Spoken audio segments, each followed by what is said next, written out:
Hi again.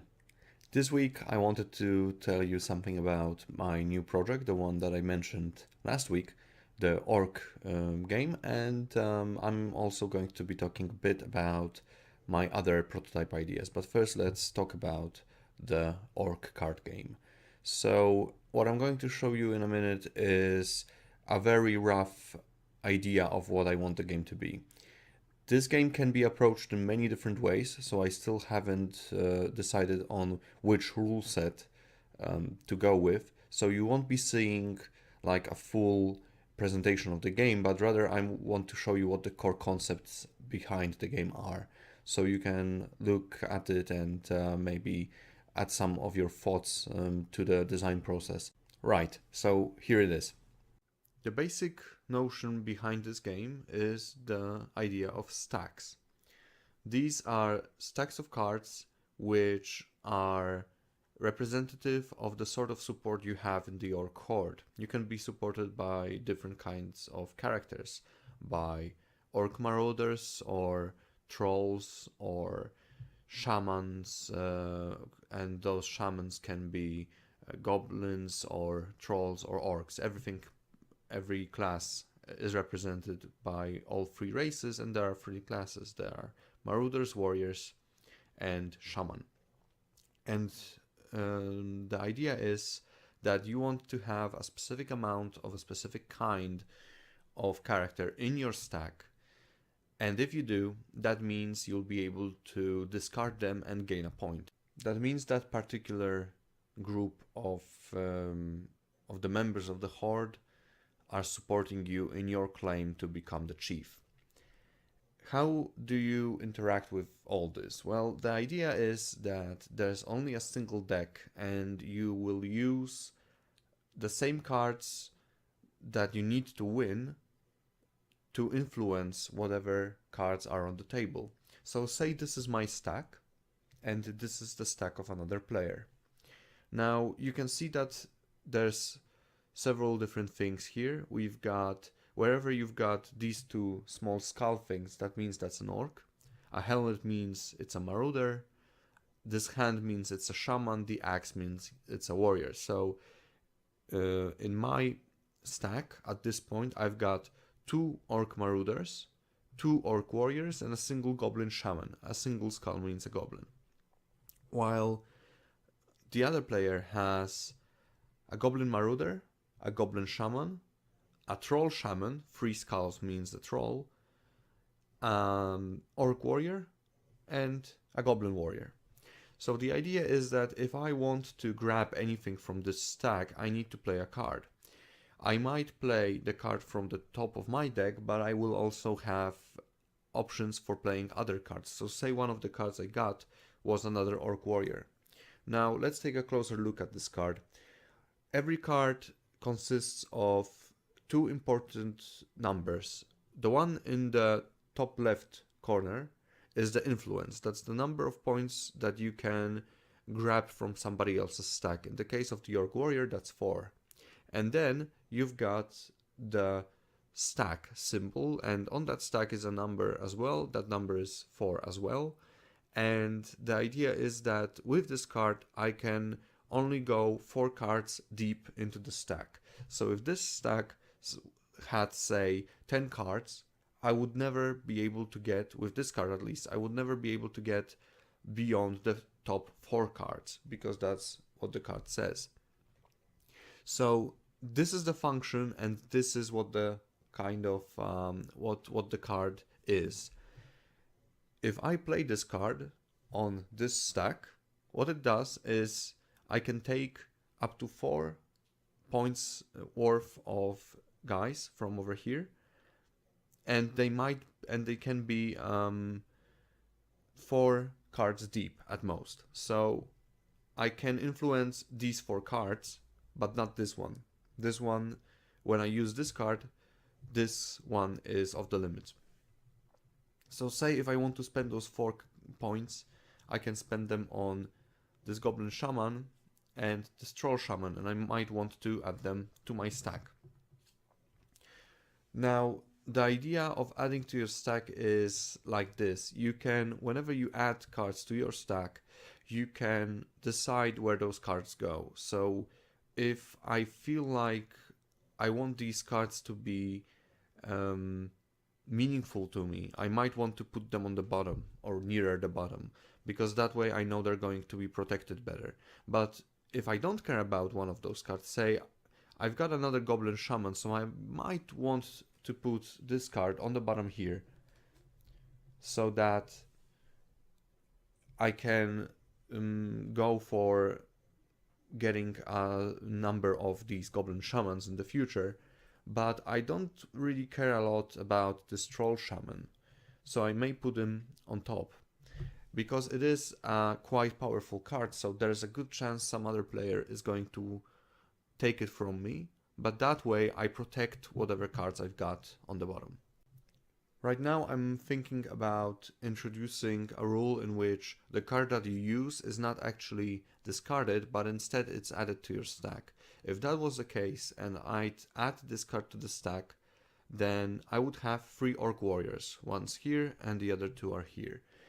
That means that I would score a single point, because 3 Orc Warriors is one of the requirements for a point, provided I would be able to keep them in my stack until the end of turn. If I was scoring this stack at this point, I would remove these 3 cards, so let's do that. I would discard these, get a point, and then my stack is smaller, so it's easier for other players to take whatever is near the bottom.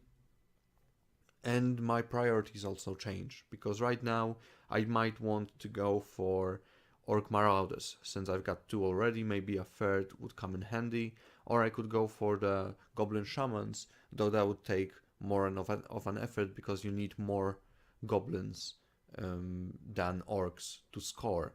However, there are more goblins than orcs in the deck, so that's also kind of easier. Okay, so this is what I've got of the game right now, and I'm going to keep working on it and exploring the different paths it can take. Whenever I'm happy with how the project turns out, I'm just going to upload a prototype for you so you can print it out and test it out and, share your thoughts. We'll see how that goes. I'm thinking that might happen within this month if I have enough opportunities to test out the game, which I might not have, but we'll see. I'll just keep you posted about Orcs and how this process is coming along. So right now I wanted to talk to you about the other thing, which is my other projects, and I've got several of them going on right now. I'll be deciding to only do one of them because I don't want to become too distracted with different projects, but I've got 3 ideas for games right now other than the Orcs, and so the first of them is the most recent one, which has actually come to me in the late hours in the evening, and then I woke up during the night and the idea was very persistent in keeping me up, so I decided to just write down everything I had for that idea before I went to sleep again. And so I've got a ready prototype, but this is more of a mechanic than a full game. I'm not sure if a game using only this small mechanic is going to be fun, so I'll be testing it tomorrow probably and seeing if it works on its own. If it doesn't, I'll just think about which project to incorporate it into, if it works, obviously, because I first have to test it out and see if those ideas jotted down, in the late night hours are worth anything. But I've already prepared the prototype, and as I said, it's pretty simple, so I think it's going to be very obvious if this idea has any merit to it or not. I also want to look at a hex grid based game, a 2-player tactical battle game. I haven't worked with hex grids yet, so this is a first for me, and I'm quite interested in seeing if I can make this work. I've got a card mechanic to it, which is sort of similar to Battle Lore, but only a little bit. It's got its own unique twist, which I want to test out to see if making decisions is comfortable while you have only those cards at your disposal. You combine them to play different sorts of actions on different sort of units. So we'll see if that works at all. Creating this prototype shouldn't be too difficult, but I first have to figure out several different things about the game. So the type of units, I have to look into what kind of actions I want the units to be able to do, and that sort of stuff. So once I've got that pinned down, I'll be able to sit down and create a prototype. But I am printing out a hex grid today just to see if I've got the right tokens to move around them, basically if the size is fine. And if the size is okay, then, that's the first step toward creating that prototype. Finally, the third project is more of an adventure game. I always wanted to make one in the vein of Talisman or something like that, but not dice driven and, more strategic in a way with more forethought to it, not as random, etc. So the idea is that I'll be using a setting from an RPG game which I worked on years ago, which I think is going to be quite interesting for this exploration theme that I want the game to have. And then I'm combining that with a mechanic from Legend of the Runes, which is my cooperative game that I'm going to show you probably in the near future. And that mechanic should be pretty interesting in this sort of competitive adventure gamey sort of game. So we'll see how that goes. This is definitely the one that needs the most work. So I'm not sure if I'm going to be looking into it too much right now, but it is definitely I'm definitely thinking about it, and I'm making some notes here and there to see what I can figure out before I actually get down to it and create a prototype. While Combat Mercenaries is on hiatus and is going to be there for a while, I've already had an idea for a simplification of the combat system, but since it underplays the tactical bits, sort of, I think it does. It's hard to tell at this point, but I think it's going to feel less tactical.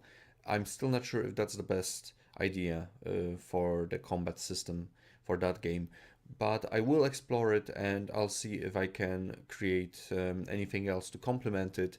If I can, then maybe Combat Mercenaries is going to come back in a few months, and maybe I'm going to be able to, test out this new system and see how people feel about it. Now, if any of these topics interests you more than any other one of those, please let me know, because this will help me decide which one to focus on.